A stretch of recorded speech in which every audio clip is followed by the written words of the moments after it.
இடிமுழக்கம் YouTube channel நண்பர்கள் அனைவருக்கும் வணக்கம். இன்றைய நாளின் செய்திகளோடு இணைந்து கொள்கின்றோம். இன்றைய நாள் 6ஆம் நாள் ஜூலை மாதம் 2026ஆம் ஆண்டு திங்கட்கிழமை. இன்றைய நாளின் செய்திகளாக அனுர அரசின் பழிவாங்கல் படு மோசம் என்று மஹிந்த ராஜபக்ச சொல்லியிருக்கின்றார். அனுர அரசு கடுமையாக பழிவாங்குவதாகவும் முறியடிப்பதற்காக அனைத்து எதிர்க்கட்சிகளும் ஒன்றிணைய வேண்டும் என்று அவர் அழைப்பு விடுத்திருக்கின்றார்.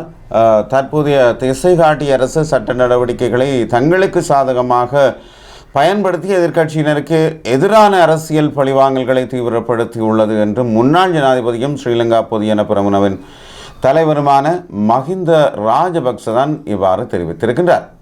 கொழும்பிலே நேற்று நடைபெற்ற விசேட நிகழ்வொன்றிலே தான் அவர் இந்த விடயத்தை சொல்லியிருக்கின்றார். அப்படி என்றால் நாட்டின் தற்போதைய பொருளாதார நெருக்கடி காரணமாக மக்கள் மிக கடுமையான முறையில் பாதிக்கப்பட்டுள்ளார்கள் என்றும் வாழ்க்கை செலவுகள் மற்றும் அத்தியாவசிய பொருட்களின் விலைகள் நாளாந்தம் கட்டுக்கடங்காமல் அதிகரித்து செல்கின்றன என்றும் மக்களின் இந்த அடிப்படை வாழ்வாதார நலன்கள் மற்றும் துயரங்கள் தொடர்பில் தற்போதைய அரசு எவ்வித கவனமும் செலுத்தவில்லை. மாறாக தங்களது அரசியல் எதிரிகளை பழிவாங்குவதற்கு மாத்திரமே முழு அரச கட்டமைப்பையும் பயன்படுத்தி அதற்கு முன்னுரிமை அளித்து வருகிறது என்று மஹிந்த ராஜபக்ச சொல்லியிருக்கின்றார். இவ்வாறான சட்ட நடவடிக்கைகள் மற்றும் அதிகார பிரயோகங்கள் ஊடாக அரசு முன்னெடுத்து வரும் அரசியல் பழிவாங்கல்களை முறியடிப்பதற்கு நாட்டில் உள்ள சகல எதிர்க்கட்சிகளும் தங்களுக்குள் இருக்கும் முரண்பாடுகளை மறந்து தற்போதைய சூழலில் ஒன்றிணைந்து செயற்பட வேண்டியது அவசியம் என்றும் அவர் சொல்லியிருக்கின்றார்.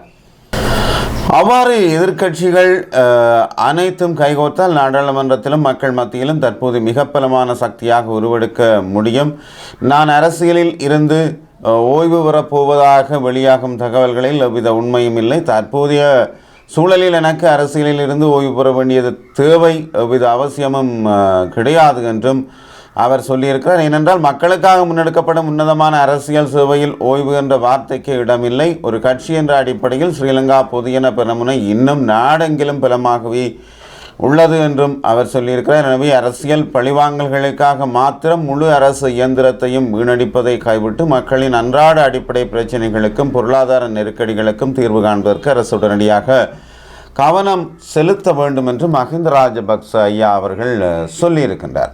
உண்மையில் இன்றைய ஒரு யதார்த்தமான சூழ்நிலையை பார்த்தால் கைது செய்யப்படுகின்றார்கள் யாரென்றால் இப்போ பாரிய குற்றங்களிலே ஈடுபட்டவர்கள், ஊழல்களிலே ஈடுபட்டவர்கள் கைது செய்யப்படுகின்றார்கள். அது நடைபெற்று கொண்டுதான் இருக்கிறது. அது இல்லாது விட்டால் குற்றவாளிகள் மறைந்திருப்பதற்கு எல்லா காலத்திலும் அது வாய்ப்பாக இருக்கும். அந்த விடயங்களிலே தான் அரசு மிக கவனமாக இருக்கிறது.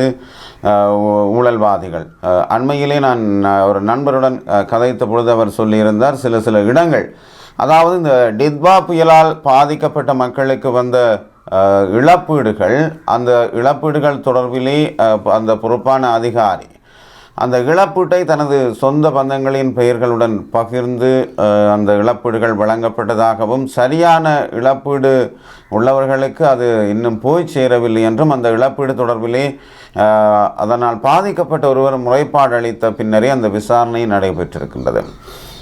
அந்த விசாரணைக்கு பின்னர் அந்த தவறுகள் அனைத்தும் ஒப்புக்கொள்ளப்பட்டிருக்கின்றது. அதே போன்று வேறு பல இடங்களிலே இவ்வாறான சம்பவங்கள் நடைபெற்றிருக்கின்றது. அரசு அதை செய்து கொண்டிருக்கிறது.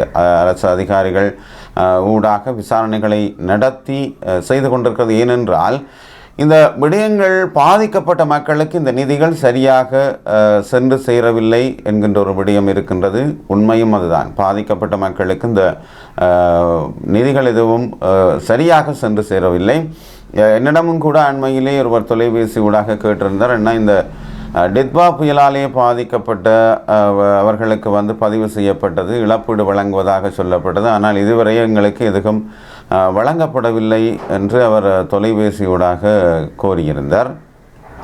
இவ்வாறான சம்பவங்கள் இன்று டித்வா புயல் நிறைவடைந்து இவ்வளவு மாதங்களை கடந்துவிட்ட போதிலும் இதற்கான தீர்வுகள் பெறமாட்டாமலே பல மக்கள் இன்றும் இருந்து கொண்டிருக்கின்றார்கள்.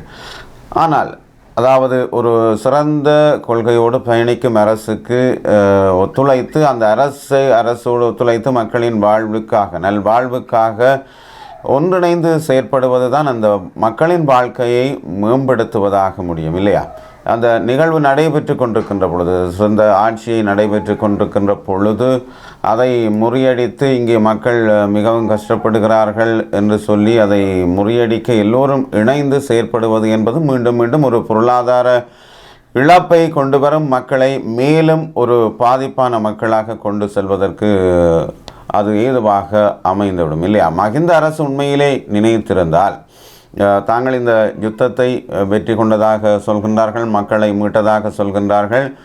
மஹிந்த அரசு நினைத்திருந்தால் இந்த யுத்தம் முடிந்த கையோடு பன்னியிலே காணப்பட்ட அனைத்து சொத்துக்கள், இந்த பொருளாதாரங்களை வைத்து கொண்டு ஏதோ ஒரு வகையிலே இந்த நாட்டை ஒரு பக்கத்திலேனும் முன்னேற்றியிருக்கலாம், இந்த மக்களை மிக கஷ்டங்களில் இருந்து மீட்டிருக்கலாம்.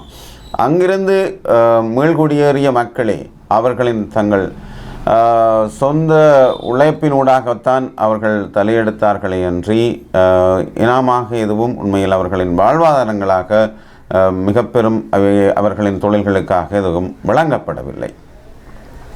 இவ்வாறு தான் அந்த நிலைமை இருக்கின்றது. இதே நேரத்தில் நாமல் ராஜபக்ச சொல்லியிருக்கின்றார், தேர்தல் வைத்தால் பலத்த அடி விழும்.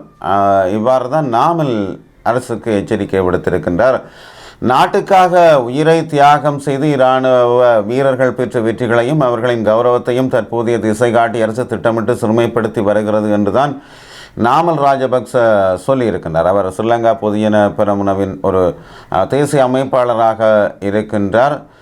மாத்தறை கொடபுல பகுதியிலே நடைபெற்ற மக்கள் சந்திப்பிலே தான் அவர் இந்த விடயத்தை தெரிவித்திருக்கின்றார். இராணுவத்தினரும் போலீசாரும் பாதுகாப்பை பெற்றுக்கொண்டு போலீசாரின் பாதுகாப்பை பெற்றுக்கொண்டு கொழும்பில் டை கோட் அணிந்து திரியும் தற்போதைய ஆட்சியாளர்களுக்கு நமது இராணுவ வீரர்கள் பெருமையுடன் பெற்றுக்கொண்ட பதக்கங்கள் மற்ற வெறும் இரும்பு துண்டுகளாக தெரியலாம். ஆனால் அந்த பதக்கங்களுக்கு பின்னால் இருப்பது மரணத்துக்கும் வாழ்வுக்கும் இடைப்பட்டு ஒரு பெரும் போராட்டம் என்றும் அவர் சொல்லியிருக்கின்றார். இன்று இந்த நாட்டு மக்கள் சுதந்திரமாக மூச்சு விடுவதற்கு காரணம் அன்று போர்க்களத்தில் இரத்தம் சிந்திய எமது இராணுவ வீரர்களே என்று அவர் சொல்லி இருக்கின்றார். பார்த்தால் எங்களுடைய மக்கள், தமிழ் மக்கள் எப்பொழுதும் தங்களது காணிகளை விடுவிக்க கோரி இராணுவ முகாமுக்கு முன்னால் போராட்டங்களில் ஈடுபட்டு கொண்டிருக்கின்றார்கள். பலாலியிலே போராட்டம் நடைபெற்றிருக்கிறது. கேப்பாய்ப்புலவு இராணுவ முகாமுக்கு முன்னாலே போராட்டங்கள் நடைபெற்று கொண்டிருக்கிறது. அதாவது 17 வருடங்களை கடந்தும் இன்றும் அவர்கள் தங்களுடைய சொந்த நிலத்துக்கு திரும்ப முடியாத மக்களாக, சொந்த மண்ணிலே அவர்கள் அகதிகளாக இன்றும் இருந்து கொண்டிருக்கின்றார்கள். அப்படி நீங்கள் இந்த நாட்டு பிரச்சனையை தீர்த்திருந்தால் அல்லது அதற்கு ஒரு முடிவை கட்டியிருந்தால் இன்று அந்த மக்கள் தங்கள் சொந்த நிலத்திலே குடியேற வாய்ப்பை அளித்திருப்பீர்கள். அவர்களுக்கு ஒரு நல்ல சூழ்நிலையை நீங்கள் உருவாக்கி வழங்கியிருப்பீர்கள். அவர்கள் இன்றும் ஒரு ஏதிலிகளாகவே அந்த சொந்த மண்ணிலே வாழ்ந்து கொண்டிருக்கின்றார்கள். முதலில் அந்த மக்களின் பிரச்சனையை தீருங்கள். அவர் இவ்வாறான பல கருத்தை முன்வைத்திருக்கின்றார். இதே நேரத்திலே 20 தொடக்கம் 25 வருடங்கள் இந்த அரசாங்கம் நீடிக்க வேண்டும் என்று மக்கள் விரும்புவதாகவும் ஒரு செய்தி இருக்கிறது. இந்த ஆட்சி மேலும் 20 அல்லது 25 ஆண்டுகள் தொடர்ந்து முன்னெடுத்து செல்லப்பட வேண்டும் என்று மக்கள் கூறுவதாக நாடாளுமன்ற உறுப்பினர் தேவானந்த சுரவீர இவ்வாறு தெரிவித்திருக்கின்றார். தற்போதைய அரசாங்கத்தின் வேலை திட்டங்கள் குறித்து மக்கள் மத்தியில் பலத்த நம்பிக்கை நிலவுவதாகவும் அவர் சொல்லியிருக்கின்றார். ஊடகவியலாளர் சந்திப்பொன்றிலே தான் அவர் இந்த விடயத்தை தெரிவித்திருக்கின்றார். கடந்த காலங்களில் மக்கள் மத்தியில் பரவலாக காணப்பட்ட மிகவும் கஷ்டமாக இருக்கிறது போன்ற கோஷங்கள் தற்போது மக்கள் மத்தியிலிருந்து மறைந்து விட்டதாகவும் அவர் சொல்லியிருக்கின்றார். மக்கள் இப்போது எவ்வித குறைகளும் கூறுவதில்லை என்பதுடன் அரசாங்கத்தின் நிவாரண வேலை திட்டங்கள் குறித்து அவர்கள் மகிழ்ச்சி அடைந்துள்ளார்கள் என்றும் அவர் குறிப்பிட்டிருக்கின்றாராம். மக்களிடமிருந்து நமக்கு கிடைக்கும் நன்மதிப்பு மற்றும் கருத்துக்களை பார்க்கும்போது அவர்களுக்கு இந்த அரசாங்கம் மேலும் 20 முதல் 25 ஆண்டுகள் தேவை என்பது தெளிவாக புரிகிறது என்றும் மக்கள் இப்போது கண்ணீர் சிந்துவது அல்லது புலம்புவதோ இல்லை என்றும் அவர் தெரிவித்திருப்பதாக சொல்லப்படுகின்றது. இந்த அரசாங்கம் மக்களுக்கு நிவாரணம் வழங்கக்கூடிய முதல் மணித்தியாலத்திலிருந்தே அதற்காக அர்ப்பணிப்புடன் செயல்பட்டு வருவதாகவும் அவர் தெரிவித்திருப்பதாக சொல்லப்படுகின்றது. நாட்டின் விவசாயிகள் தங்களை மன்னர்கள் என்று நினைக்கும் ஒரு மனநிலையில் இருப்பது மிகவும் ஆரோக்கியமான விடயமாகும். கடந்த காலத்தில் சில குழுக்களால் விவசாயிகளிடமிருந்து பறிக்கப்பட்ட அந்த கௌரவத்தை தற்போது அரசாங்கத்தின் கீழ் விவசாயிகளுக்கு மீண்டும் பெற்றுக் கொடுக்க நடவடிக்கை எடுக்கப்பட்டு வருகிறது என்று தேவானந்த சுரவீர இவ்வாறு தெரிவித்ததாக சொல்லப்படுகிறது. ஆனால் இந்த விவசாயிகள் மீதுதான் எல்லோருடைய கவனமும் வெகுவாக இருக்கிறது. ஏனென்றால் நாமல் ராஜபக்ச சொல்கின்றார், விவசாயிகளுக்கு 15,000 ரூபாய் பெறுமதியான உரத்தை கூடிய விலையில் வழங்குவதாக சொல்லியிருக்கின்றார். அதே நேரத்திலே தகுந்த நேரத்திலே அதை வழங்கவில்லை என்ற அரசாங்கத்தின் மீது குற்றம் சாட்டுகின்றார். சஜித் பிரேமதாஸ் சொல்கின்றார், விவசாயிகள் மீது அரசு அதிக கவனம் செலுத்தவில்லை என்று சொல்கின்றார். இவ்வாறு மாறி மாறி மாறி மாறி ஒவ்வொருத்தரும் இந்த விவசாயிகள் பிரச்சனைகளை வைத்து கொண்டு தங்கள் அரசியல் கருத்துக்களை வெளியிட்டு கொண்டிருக்கின்றார்கள். இதுவாறு இருக்க நீர்கொழும்பு சிறையிலே இரத்த களறி ஏற்பட்டிருக்கின்றது.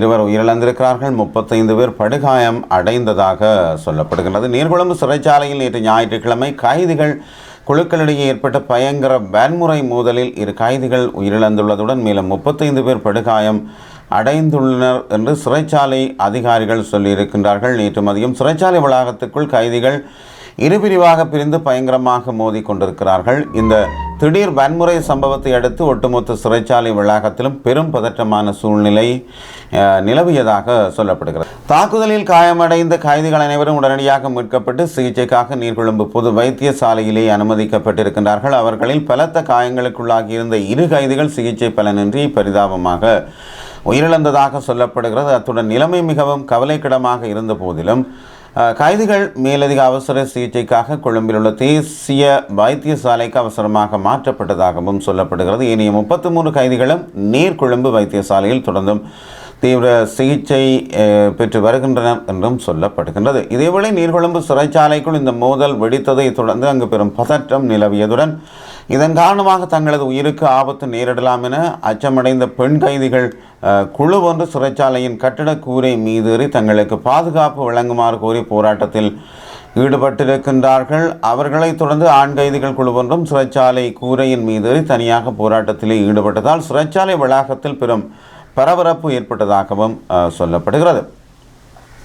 சிறைச்சாலைக்குள் நிலைமையை கட்டுப்பாட்டுக்குள் கொண்டு வருவதற்காக பாதுகாப்பு பலப்படுத்தப்பட்டு அங்கு விசேட போலீசாரும் அதிரடிப்படையினரும் குவிக்கப்பட்டிருக்கிறார்கள். இந்த கொடூர மோதல் மற்றும் அதன் பின்னணி காரணங்கள் குறித்து சிறைச்சாலை அதிகாரிகள் மற்றும் போலீசார் இணைந்து தீவிர விசாரணைகளை முன்னெடுத்து வருவதாகவும் சொல்லப்படுகிறது. அந்த செய்தியை பார்த்தால் ஏன் அந்த விடயம் நடைபெற்றிருக்கிறது என்று பார்த்தால், பூருமூனா என்ற பாதாள உலக குழு உறுப்பினருடன் நெருங்கிய தொடர்புடைய சுரேஷ் என்ற போதைப்பொருள் கடத்தற்காரர்களால் வழிநடத்தப்பட்டுள்ளதாக இந்த சம்பவம் இருக்கிறது. இதை காவல்துறையினர் தெரிவித்ததாக சொல்லப்படுகிறது. போதைப்பொருள் கடத்தல் தொடர்பான தகவல் ஒன்றை காட்டி கொடுத்த சம்பவத்தை அடிப்படையாக கொண்டு இந்த மோதல் ஏற்பட்டதாக தகவல் வெளியாகி இருப்பதாக சொல்லப்படுகிறது. நீர்கொழும்பு சிறைச்சாலையானது குறுகிய கால கைதிகள் மற்றும் விளக்கமறியல் கைதிகள் ஆகிய 2 தரப்பினரையும் தடுத்து வைக்கும் ஒரு இடமாக இருக்கின்றது. அங்கு தற்போதைக்கு சுமார் 1800 கைதிகள் தடுத்து வைக்கப்பட்டிருப்பதாகவும் சிறைச்சாலைக்குள் இருந்த 2 எதிர் குழுக்களிடையே இந்த மோதல் ஏற்பட்டுள்ளதாக தெரிவிக்கப்படுகின்றது. மோதல் தீவிரமடைந்ததை அடுத்து சிறைச்சாலைக்குள் பெரும் பதற்றமான சூழ்நிலை ஏற்பட்டதாக சொல்லப்படுகிறது.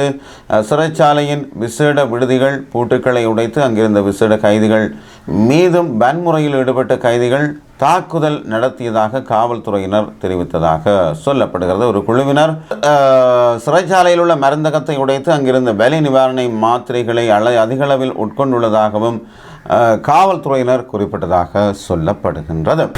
பாதாள உலக தொடர்பு சர்ச்சையிலே விஜயதாச வீட்டிற்கு பாய்ந்து சென்றிருக்கிறார் ரணில் விக்ரமசிங்கே. இலஞ்சம் அல்லது ஊழல் குற்றச்சாட்டுக்களை விசாரிக்கும் ஆணைக்குழுவால் முன்னாள் நீதி அமைச்சர் விஜயதாச ராஜபக்சவின் மகன் கைது செய்யப்பட்டதை தொடர்ந்து முன்னாள் ஜனாதிபதி ரணில் விக்ரமசிங்கே இந்த வாரம் முன்னாள் நீதி அமைச்சர் விஜயதாச ராஜபக்சவின் இல்லத்திற்கு சென்றதாக கொழும்பு ஆங்கில ஊடகம் ஒன்று செய்தி வெளியிட்டதாக சொல்லப்படுகிறது. பல எதிர்க்கட்சி பிரமுகர்களுடன் சென்ற விக்ரமசிங்கே ராஜபக்சவின் நலம் விசாரிப்பதற்காக அவரை சந்தித்ததாக அந்த ஊடகம் தெரிவித்திருக்கின்றது.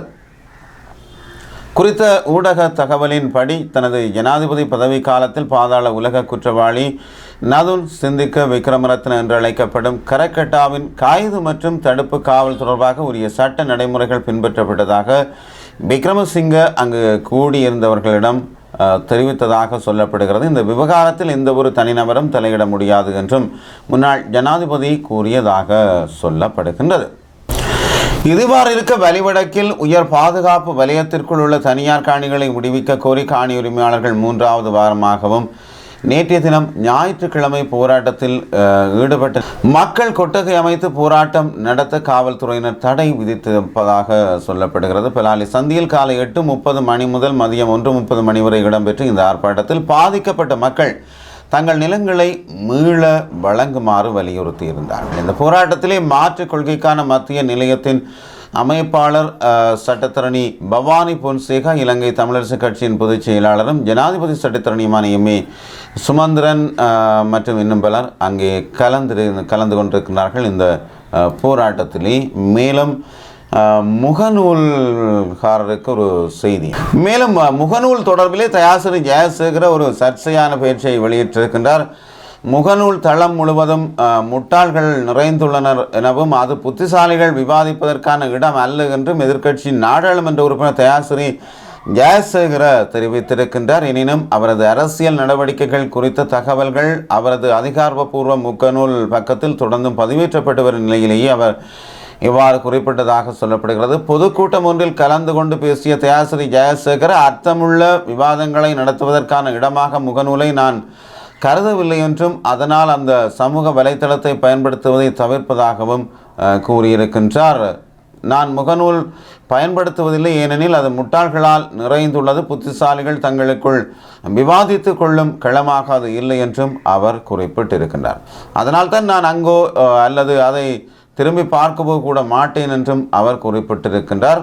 அதனால்தான் நான் அங்கோ அல்லது அதை திரும்பி பார்க்கவோ கூட மாட்டேன் என்றும் அவர் குறிப்பிட்டிருக்கின்றார். எதிர்க்கட்சி அரசியல்வாதிகளை குற்றவாளிகள், இனவாதிகள், போதைப்பொருள் கடத்தல்காரர்கள் அல்லது ஊழல்வாதிகள் என முத்திரை குத்தி அவர்களின் நற்பெயரை கெடுக்க அரசாங்கம் முயற்சிப்பதாகவும் அவர் குற்றம் சாட்டியிருக்கிறார். இவ்வாறான கருத்துக்களின் போதே முகநூல் பற்றிய தனது விமர்சனத்தையும் முன்வைத்திருக்கின்றார். எதிர்க்கட்சியினர் மீது ஒருமுறை இத்தகைய முத்திரைகள் குத்தப்பட்டு விட்டால் அதிலிருந்து அவர்கள் மீண்டும் வந்து தங்கள் அரசியல் பணிகளை தொடர்வது கடினமாகி விடுகிறது என்றும் அவர் மேலும் தெரிவித்திருக்கின்றார். முகநூலை தான் தனிப்பட்ட முறையில் பயன்படுத்துவதில்லை என்று தயாசிரி ஜெயசேகர கூறினாலும் அவரது பெயரிலான பொது முகநூல் பக்கம் தொடர்ந்து செயல்பட்டு வருகிறது என்றும் சொல்லப்படுகிறது. அதில் அவரது அரசியல் செயற்பாடுகள், வீடியோக்கள் மற்றும் ஊடக அறிக்கைகள் தொடர்ந்து தற்போதும் பதிவேற்றப்பட்டு வருகின்றது குறிப்பிடத்தக்கது என்று அந்த செய்தி இருக்கின்றது. இந்த செய்தி உங்களுக்கானது. நீங்கள் முகநூலை பயன்படுத்துகிறீர்கள் இல்லையா? நன்றி அன்பு சொந்தங்களே. இதுவரை நேரமும் இடிமுழக்கத்தின் செய்திகளோடு இணைந்திருந்தீர்கள். மீண்டும் சந்திக்கும் வரை விடைபெறுகின்றேன். அன்புடன் வி சக்திவேல். தொடர்ந்தும் இடிமுழக்கம் சேனலுக்கு உங்கள் ஆதரவை நல்குங்கள். நன்றி.